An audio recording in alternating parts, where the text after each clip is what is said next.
Assalamualaikum warahmatullahi wabarakatuh. Salam sejahtera bagi kita semua. Salam Om Swastiastu, Namo Buddhaya, salam kebajikan. Pada kesempatan kali ini, kami akan mempresentasikan hasil tugas kami yang berjudul distribusi diskrit dan kontinu. Saya berharap presentasi ini dapat memberikan wawasan baru dan bermanfaat bagi kita semua. Baiklah, kami dari kelompok 7 yang terdiri dari saya Neza Prininditya sebagai moderator, dan saya juga tidak sendiri di sini. Dan saya bersama rekan saya, boleh perkenalkan dirinya teman-teman. Perkenalkan, nama saya Firman Bintar dengan NPM F1F0240025. Perkenalkan, nama saya Dina Karimah dengan NPM F1F024029.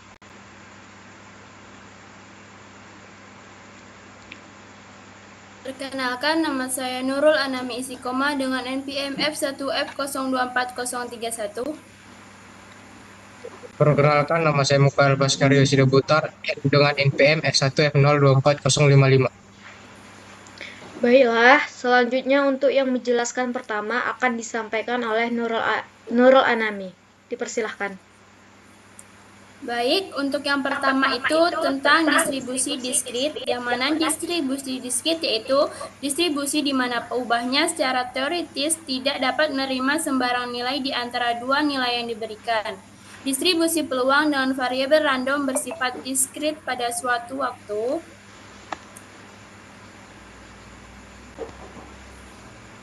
Bila variabel random X menduduki nilai tertentu, XI, probabilitas dapat dirumuskan sebagai berikut, yaitu P dalam kurung X sama dengan X1 tutup kurung sama dengan P dalam kurung X1 tutup kurung. Jika digambarkan secara grafik akan terlihat seperti gambar di bawah ini.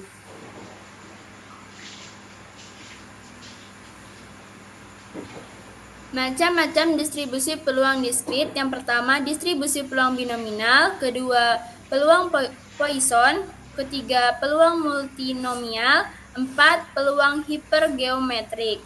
Untuk sebaran Bernoulli, yaitu X menuju 1 sukses, 0 gagal. Fungsi peluang Bernoulli yaitu P, X sama dengan X kecil, sama dengan P kuadrat X, X1 kurang X sama dengan 0,1.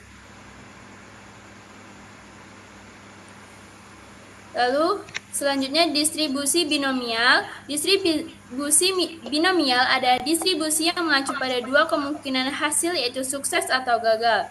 Syarat distribusi binomial yaitu percobaan terdiri atas N usaha yang berulang, pengambilan sampel dilakukan dengan pengembalian atau sampling with replacement. Lalu tiap usaha hanya mempunyai dua kemungkinan yaitu sukses atau gagal. Lalu peluang sukses dinyatakan dengan P tidak berubah dari usaha yang satu ke yang berikutnya. Lalu selanjutnya sebaran binomial. Kejadian antara melamar kerja ke sebuah perusahaan Bernoulli. Apabila Anda melamar kerja lebih dari satu perusahaan, maka kegiatan kejadian tersebut binomial. Peubah acak binomial banyaknya perusahaan yang menerima Anda, seandainya melamar 5 perusahaan.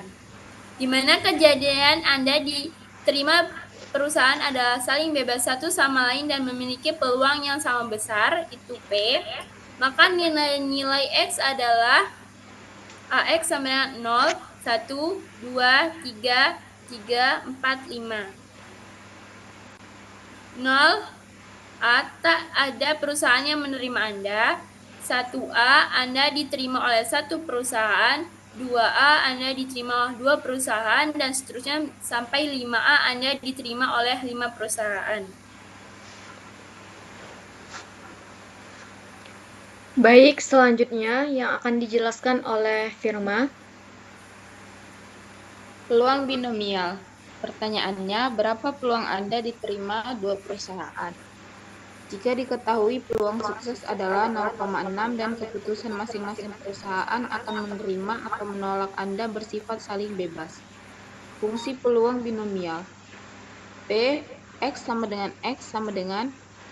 NX P pangkat X Q pangkat N kurang X, yang dimana X sama dengan 0,1 sampai dengan N. Fungsi peluang ini dipengaruhi dua parameter, N dan P. N yaitu banyaknya percobaan, dan P itu peluang sukses. Notasinya, sehingga perubahan acak yang menyebar binomial ditulis X binomial N, P.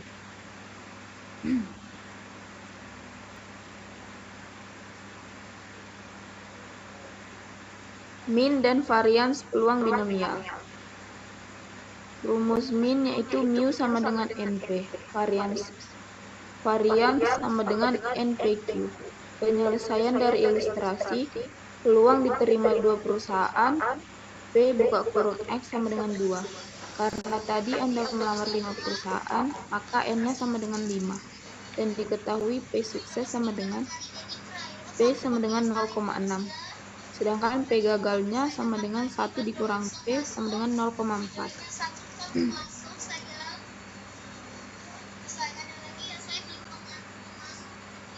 Sehingga PX sama dengan 2.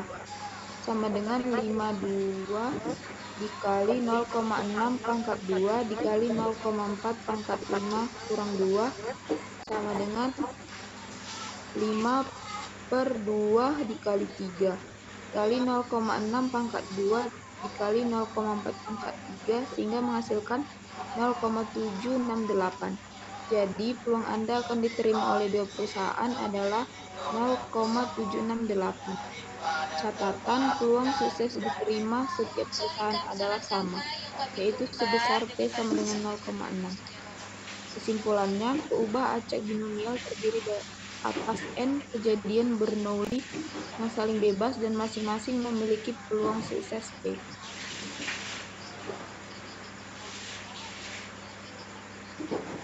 Contoh, suatu suku cadang dapat menahan uji goncangan tertentu dengan probabilitas 3/4. Hitunglah probabilitas bahwa tepat 2 dari 4 suku cadang yang diuji tidak akan rusak. Diketahui probabilitas sukses P sama dengan 3/4. Banyak percobaan N sama dengan 4. Kejadian X sama dengan 2. Penyelesaian, jika pengujian bersifat bebas, maka Px N, X P pangkat N dikali 1 dikurang P pangkat N dikurang X. Px sama dengan P, 2 dikali 3/4 pangkat 2 dikali 1 dikurang 3/4 pangkat 4 kurang 2 sama dengan 4 faktorial per 2 faktorial dikali 4 kurang 2 faktorial dikali 9/16 dikali 1/16 sama dengan 6 dikali 9/256 sama dengan 27/128.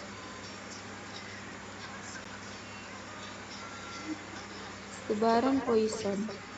Distribusi Poisson adalah distribusi peluang peubah acak Poisson X yang menyatakan banyaknya sukses yang terjadi dalam suatu selang waktu atau daerah tertentu. Panjang selang waktu tersebut boleh berapa saja, semenit, sehari, seminggu, sebulan, atau malah setahun. Daerah yang dimaksud dapat berupa sepotong garis, suatu luas, suatu volume, ataupun barangkali suatu benda.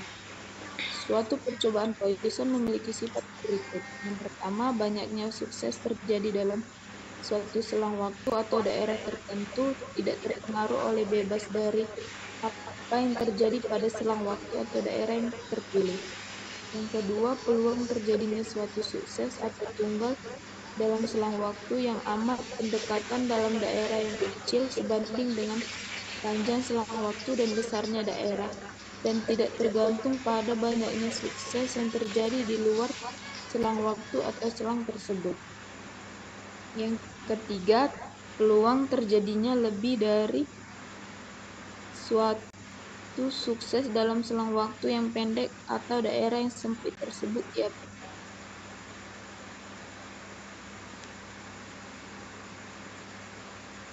sebaran Poisson.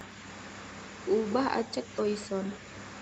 A. Kejadian binomial pada selang waktu atau ruang tertentu. B. Diskrit di mana X 0,1,2 sampai seterusnya. Misalnya 1. Banyaknya kecelakaan lalu lintas di Jakarta dalam 1 bulan terakhir. Yang kedua, banyaknya mahasiswa yang terlambat datang ke kelas dalam interval waktu jam 8:05 sampai jam 8:15. Fungsi peluang Poisson. P X sama dengan X sama dengan E pangkat min X mu pangkat X per X faktorial, di mana X sama dengan 0,1 sampai dengan tak hingga, dengan mu sama dengan rata-rata banyaknya kejadian sukses dalam selang waktu tertentu. Ubah acak X menyebar Poisson ditulis sama dengan X Poisson buka kurung mu.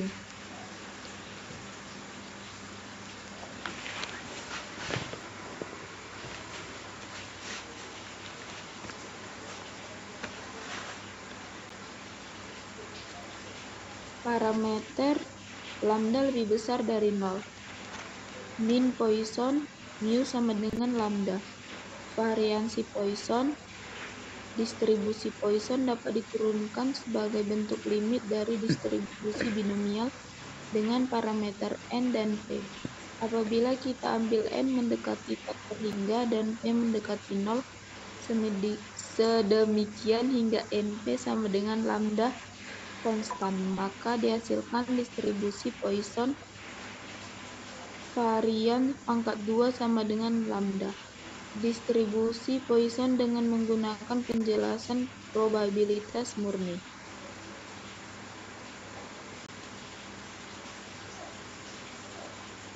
Distribusi kontinu. Distribusi kontinu merupakan salah satu macam distribusi probabilitas, yaitu model matematik yang menghubungkan nilai variabel dengan probabilitas terjadinya nilai itu. Variabel yang diukur dalam skala kontinu. Jenis distribusi probabilitas kontinu. 1. Distribusi uniform. Suatu random variabel dikatakan terdistribusi secara uniform apabila nilai probabilitasnya proporsional terhadap panjang interval. Fungsi densitas probabilitas uniform. Fx sama dengan 1 per B dikurang A untuk A lebih kecil dari X lebih kecil dari B. 0 untuk X lainnya.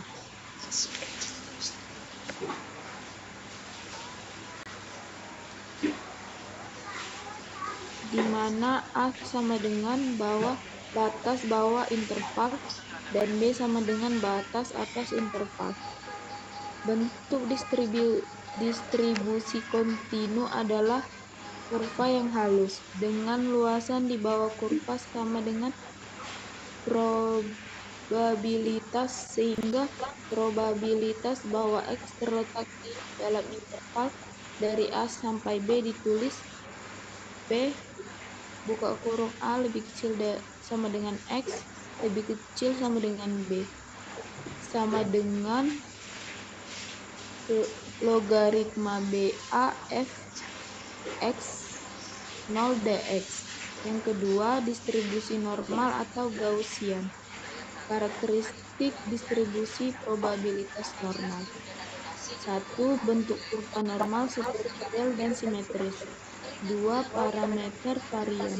Menunjukkan lebar dari kurva normal atau semakin besar nilainya semakin lebar. 3. Titik tertinggi dari kurva normal terletak pada nilai rata-rata sama dengan median sama dengan modus. 4. Luas total area di bawah kurva normal adalah 1, atau luas bagian di sebelah kiri mu sama dengan sebelah kanan mu. Yang kelima, probabilitas suatu random variabel normal sama dengan luas di bawah kurva normal. Yang keenam, nilai min, median, dan modus adalah sama atau berhimpit.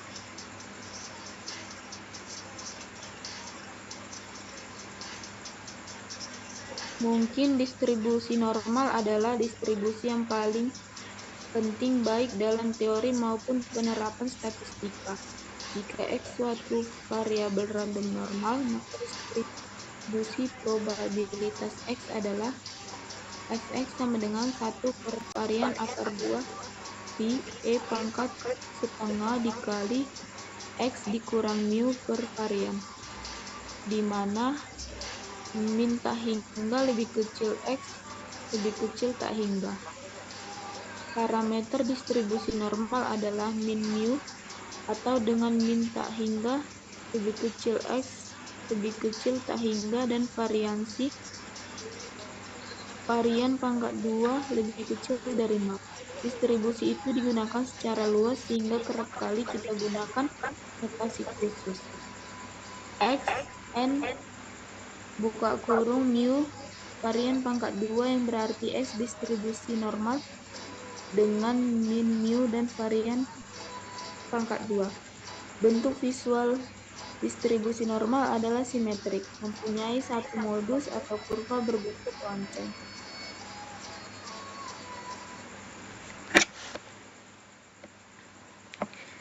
Baik, terima kasih kepada Saudari Firma. Selanjutnya dilanjutkan oleh Dina.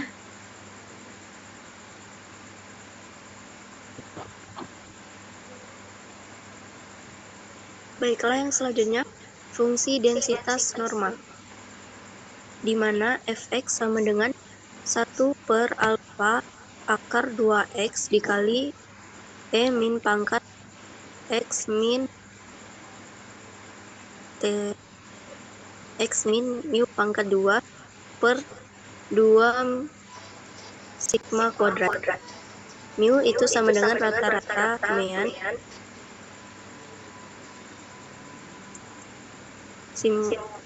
simpangan baku atau standar deviasi, pi-nya 3,14, E-nya 2,718. Semakin besar nilainya, maka kurva akan semakin landai, dan semakin kecil nilai, maka kurva akan semakin melancip.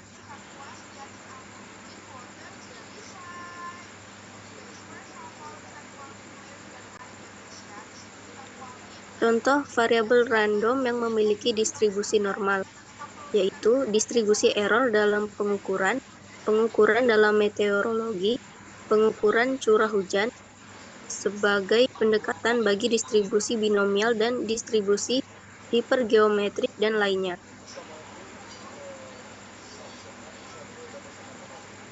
Sifat-sifat distribusi normal: mean itu mu, varian, sigma kuadrat, deviasi standar, sigma, koefisien momen kemiringan, alpha 3 sama dengan 0, koefisien momen kurtois, alpha 4 sama dengan 3, deviasi mean, sigma akar 2 per pi sama dengan 0,7979 sigma.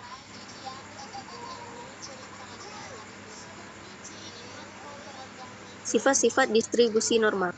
Bentuk distribusi normal ditentukan oleh mu dan sigma. Dan berikut adalah gambar kurvanya. Yang pertama, mu1 sama dengan mu2. Lanjut saja. Luas di bawah kurva dan probabilitas. Oleh karena perhitungan integral normal tersebut sulit, maka disusunlah tabel nilai rapat probabilitas akan tetapi karena nilai rapat probabilitasnya tergantung pada mu dan sigma, maka sangatlah tidak mungkin mentabelkan untuk semua nilai mu dan sigma. Luas di bawah kurva dan probabilitas. P dalam kurung X1 lebih kecil dari X2 sama dengan probabilitas variabel random X memiliki nilai antara X1 dan X2. P dalam kurung X1 lebih kecil dari X2 sama dengan luas di bawah kurva normal antara X sama dengan X1 dan X sama dengan X2. Luas di bawah kurva dan probabilitasnya gambarnya seperti berikut.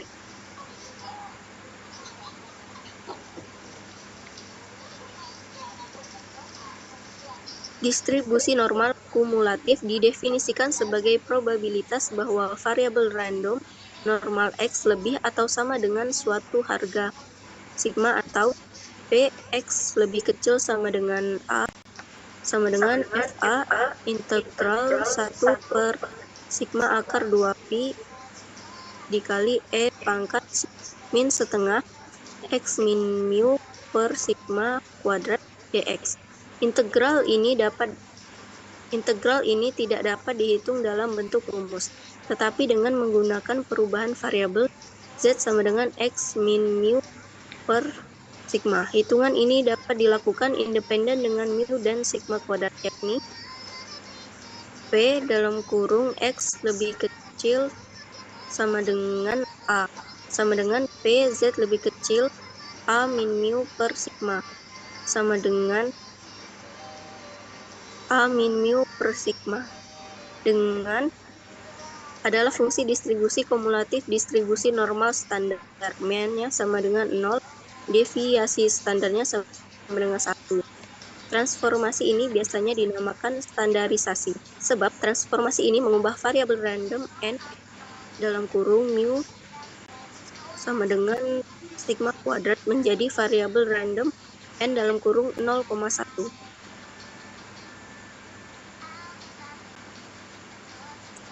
Kurva distribusi normal standar. Distribusi normal standar adalah distribusi normal dengan mean sama dengan mu sama dengan 0 dan standar deviasinya sama dengan 1. Transformasi Z sama dengan X dikurang mu per sigma memetakan distribusi normal menjadi distribusi normal standar.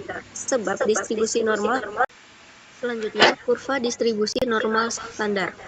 Transformasi ini juga mempertahankan luas di bawah kurvanya. Artinya, luas di bawah kurva distribusi normal antara X1 dan X2 sama dengan luas di bawah kurva distribusi normal standar antara Z1 dan Z2. Dengan Z1 sama dengan dalam kurung X1 dikurang mu per sigma dan Z2 sama dengan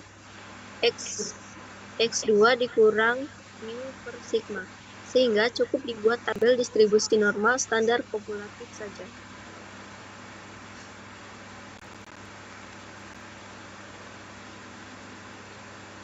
Contohnya, daya rentang kertas yang digunakan untuk membuat kantong belanja merupakan ciri kualitas penting. Diketahui bahwa daya X berdistribusi normal dengan mean 40 pound per inci kuadrat dan deviasi standar 2 pound per inci kuadrat. Ditulis X dikurang N 40,4. Pembeli kantong itu menuntut supaya kantong mempunyai rentang paling sedikit 35 pound per inci kuadrat. Probabilitas bahwa satu kantong yang dihasilkan dari kertas ini akan memenuhi atau melebihi spesifikasi ini adalah Px lebih dari sama dengan 35. Perhatikan bahwa Px lebih dari sama dengan 35 sama dengan 1 dikurang Px kurang dari sama dengan 35.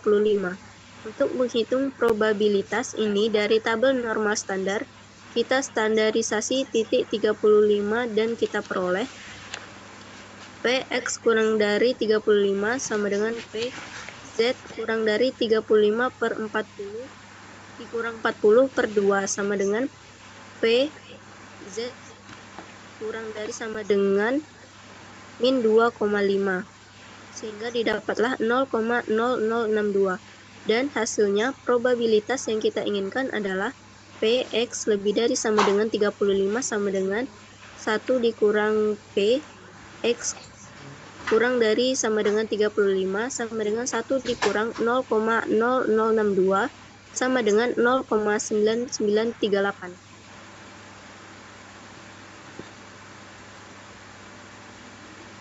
Yang ketiga, distribusi eksponensial. Distribusi eksponensial memainkan peranan penting dalam teori antrian dan teori keandalan atau reliabilitas. Jarak antara waktu tiba di fasilitas pelayanan, misalnya bank, loket kereta api, informasi 102, dan lain-lain. Selain itu, lifetime atau masa hidup, yaitu lamanya waktu sampai rusaknya suatu suku cadang, mesin, atau peralatan listrik sering menyangkut distribusi eksponensial. Variabel acak kontinu X berdistribusi eksponensial dengan parameter B bila fungsi padatnya berbentuk fx sama dengan 1 per beta dikali E pangkat min X per beta X-nya lebih dari 0. 0 untuk yang lain dengan beta lebih dari 0. Rata-rata dan variansi distribusi eksponensialnya adalah mu sama dengan beta dan sigma kuadrat sama dengan beta kuadrat.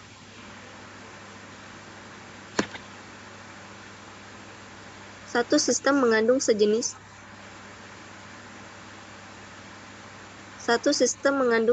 komponen yang daya tahannya dalam tahun dinyatakan oleh variabel acak T yang berdistribusi eksponensial dengan waktu rataan sampai gagal beta sama dengan 5. Bila sebanyak 5 komponen tersebut dipasang dalam sistem yang berlainan, berapakah peluang bahwa paling sedikit 2 masih akan berfungsi pada akhir tahun ke-8? Jawabannya, peluang bahwa suatu komponen tertentu masih akan berfungsi setelah 8 tahun adalah P dalam kurung T lebih besar dari 8 sama dengan integral E pangkat min T per 5 dt. Kemudian didapatkanlah hasilnya 0,2. Misalkan X menyatakan banyaknya komponen yang masih berfungsi setelah 8 tahun dengan menggunakan distribusi binomial diperoleh Px lebih besar sama dengan 2 sigma B X 5,0,2. Kemudian didapatkanlah hasilnya 0,2627.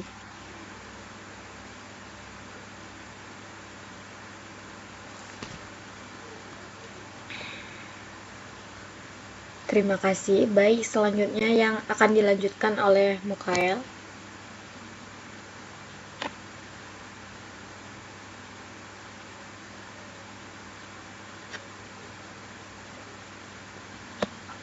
Maaf, kameranya belum. Maaf, suaranya. Baik, selanjutnya ada sifat-sifat kurva Q kuadrat. Yang pertama ada grafik kurva berada di kuadran 1, mobil kartesius. Yang kedua, kurva tidak simetri, miring ke kanan atau kurva plus. Kemiringannya makin berkurang jika B dikali K-nya makin besar. Yang ketiga, ujung kurva sebelah kanan mendekati sampai dengan X asintot datarnya. Yang keempat, seluruh luas di bawah kurva sama dengan 1.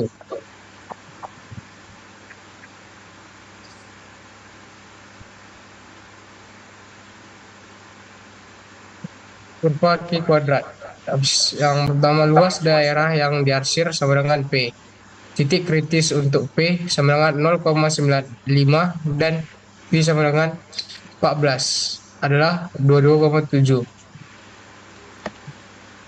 Selanjutnya ada teorema. Jika S kuadrat varian sampel acak ukuran N diambil dari populasi normal dengan varians, maka perubahan acak sama dengan N dikurang 1 dikali dengan S kuadrat per varians dikurang X kuadrat. Berdistribusi kuadrat dengan derajat kebebasan sama dengan N kurang 1. Selanjutnya ada contoh, tentukan titik kritis untuk DK sama dengan 9 jika luas daerah sebelah kanan sama dengan 0,05 dan luas daerah sebelah kiri sama dengan 0,025 dari tabel Q kuadrat, maka X1 kuadrat sama dengan 2,70, X2 kuadrat sama dengan 16,5 9. Selanjutnya ada distribusi student atau T. Jarang sekali variansi populasi diketahui. Untuk sampel ukuran N lebih dari atau sama dengan 30, taksiran varian yang baik diperoleh dengan menghitung nilai S kuadrat atau S kuadrat N dikurang 1, selama itu distribusi statistik X bar dikurang mu dikali per S per akar dari N, maka secara hampiran berdistribusi normal baku. Tapi bila N kurang dari 30, kita menghadapi distribusi T. Distribusi T, misalkan Z sama dengan X dikurang mu per varians per akar dari N kali P dikali A, normal baku dengan V sama dengan N kurang 1 dikali S kuadrat per varians kuadrat P dikali A, Q kuadrat dengan derajat kebebasan V sama dengan N kurang 1. Jika Z dan V bebas, maka distribusi P kali A T sama dengan X berkuadrat dikurang min per varians dibagi dengan akar N per akar dari N kurang 1 dikali dengan S kuadrat per varians kuadrat per N kurang 1 diberikan oleh F1 sama dengan 1 dikali dengan V tambah 1 per 2 per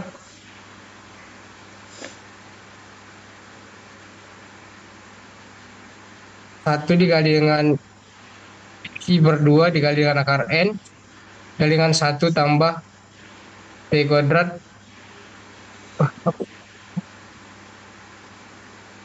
hubungan kurva T dengan V sama dengan 2 dan 5 dan kurva normal baku V sama dengan tak hingga.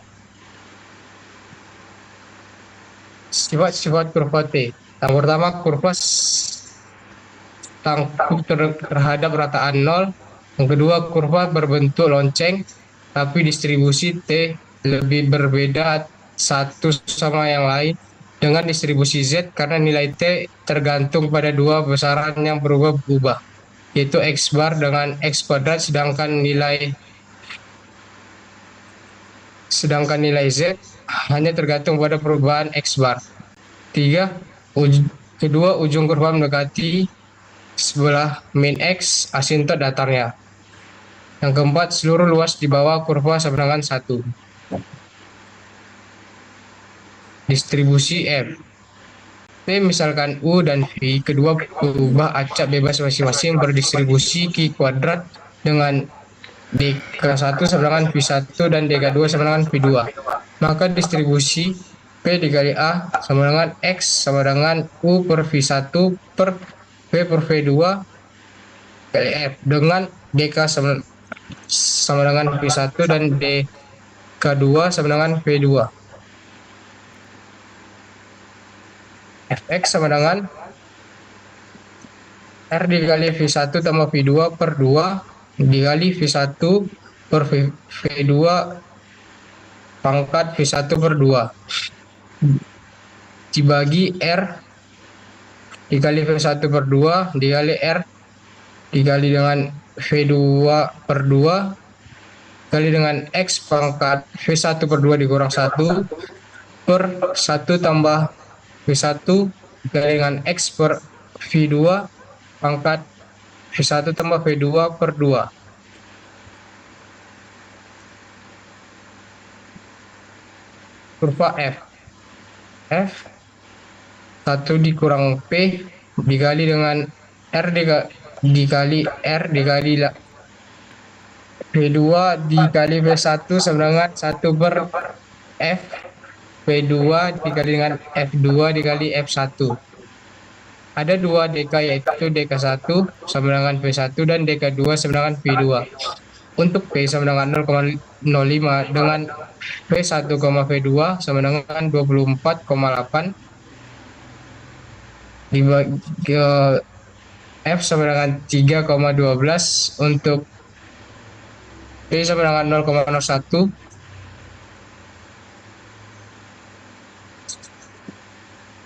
Distribusi kontinu. Distribusi kontinu merupakan salah satu macam distribusi probabilitas, yaitu model matematik yang menghubungkan nilai variabel dengan probabilitas terjadinya nilai itu.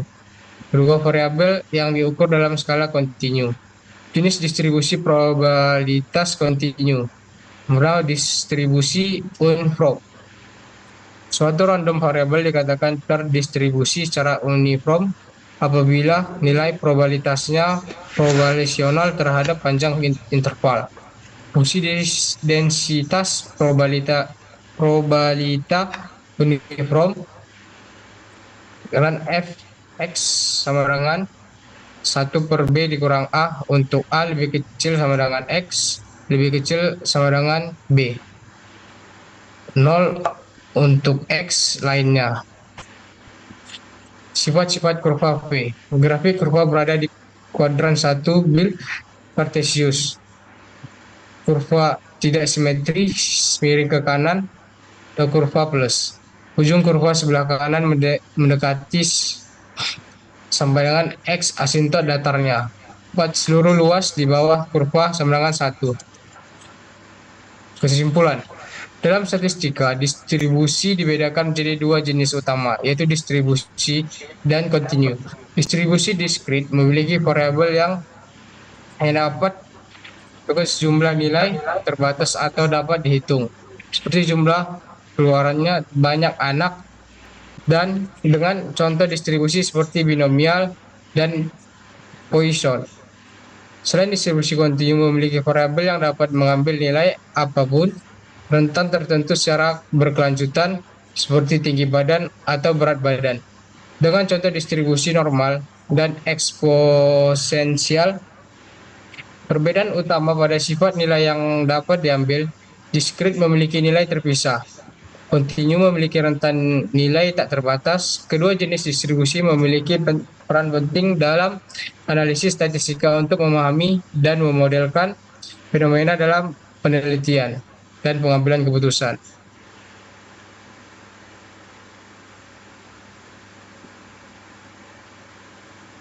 Baik, terima kasih.